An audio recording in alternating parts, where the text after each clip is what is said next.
What is going on, you motorcycle maniacs? My world is good. I don't know if you can tell by the sky, but got my wish. We've had like one really good day of rain and a couple of days of off and on, just kind of more light rain. So my yard is very, very thankful. Probably got around, I don't know, 2 inches, maybe a little over. So even a chance today, as you can tell by the skies. So actually they're saying 10% chance, like in 30 minutes or something. But hopefully I won't get wet. I wanted to get out real quick and make a video. So here I am doing just that. Had a busy weekend. Me and my girlfriend actually are starting to redo furniture. And we're going to try to fix it up, sell it. And we've got a bunch of projects. And we finally got one completed. It's going to be an end table. I know that has nothing to do with motorcycles, but so basically just telling you that to say, hey, I've been freaking busy. And plus the weather wasn't going to let me ride this weekend, so this is my last day off. And while it wasn't sprinkling or raining or whatever, I figured I'd get out and do this. And I figure what I need to probably talk about is what you read in this title. Why I chose the Indian Scout Bobber over any other motorcycle on the market. First off, like I've said before in other videos, I was a big Harley fan, love Harleys, still do. But I got out of bike riding because it is dangerous and I'm not getting any younger, and so I figured I'd do the smart thing and get out of motorcycles. Sold mine and didn't have one for a year. And then cruising around probably YouTube, and I stumble across a video on the Indian Scout Bobber, and it really caught my eye. So that was automatically the first reason. Is this bike is the one that caught my eye and made me say, you know what? I'd really like to have that bike. So the looks, number one, is what got me. Never owning a Indian, obviously, or a Polaris, because Polaris did buy the Indian brand. So yes, this is made by Polaris. Never heard anything bad about the company. Why do I always seem to go where there's road work going on? I don't know. Is it me or is it y'all that causes this? Anyway. I've never heard anything bad about Polaris. I've always liked, like I've talked about in other videos, I love the old school Indians, old school Harleys. So that is kind of a reason, is the Indian name and the legacy, even though I know this isn't the original Indian. So all the haters calm down. But it's still the Indian name. I think Polaris is trying to not just use the name. I think they're trying to hold on to the heritage and expand on that. I think they're doing a good job. You know, they've and to be honest, you know, they came out with this bobber, which, like I said, looks awesome in my opinion. So yeah, that's what hooked me originally, was the way it looked. Price was a big one. You know, the Harleys that I like I love the Fat Boys. I like the Street Glide. But you're looking at 20 grand, over 20 grand for one of those bikes. I'm not saying that's a rip-off or that's a bad deal. You're getting a lot of bike for that money, but it is very pricey. I bought the Mustang in replace of the Harley I sold, so it wasn't going to help me very much if I went out and dropped a buttload of money on a brand new Street Glide, which would probably been 24, 25 grand. I might have got a year old, or I probably would have bought used if I would have went that route. But I would have still been into it for, man, I really thought that guy was going to run that stop sign. I still would have probably been into it for close to 20 grand.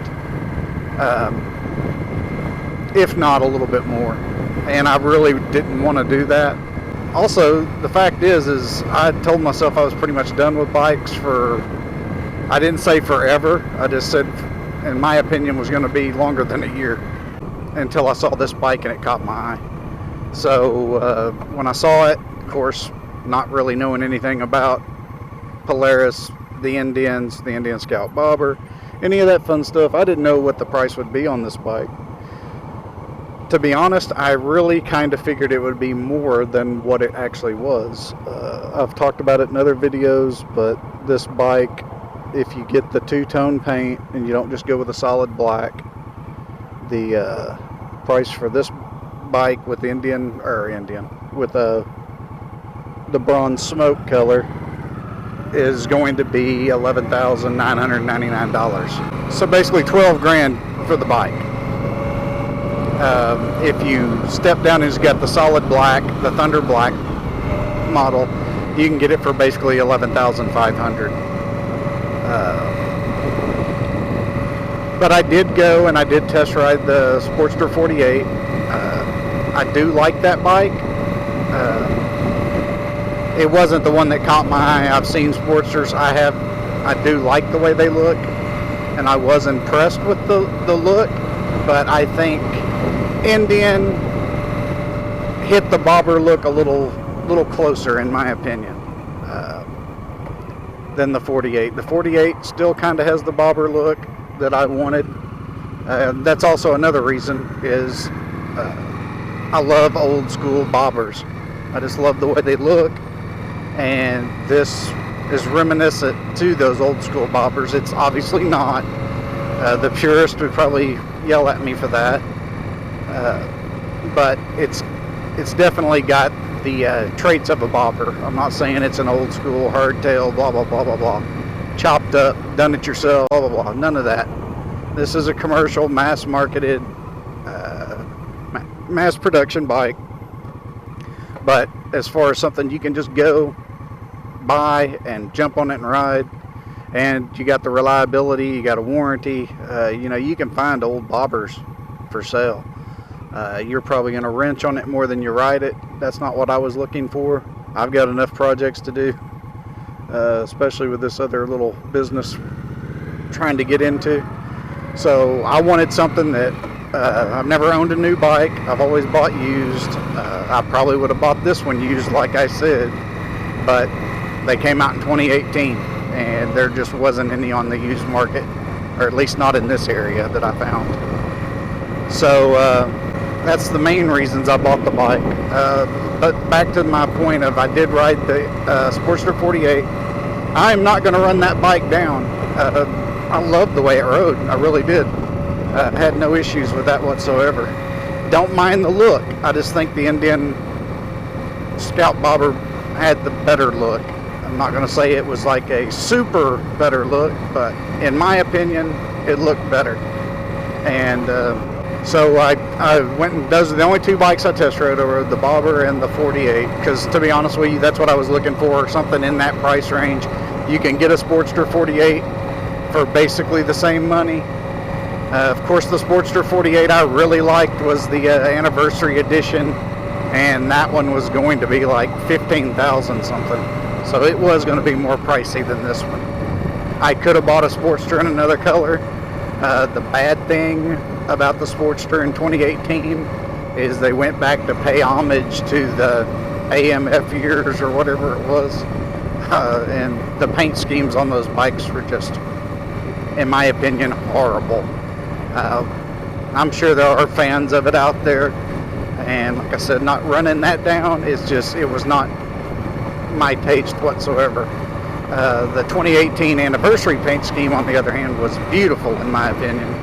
It was a denim blue with the eagle and bar and shield It was limited production. Each tank's numbered. So yeah, that was that one I was real tempted on, but being that I really liked the way the bobber looked a little bit more and the price difference, that's why I went with the bobber. And I still haven't got a whole lot of miles on this bike because, like I said, I've been really busy trying to do these other projects and things.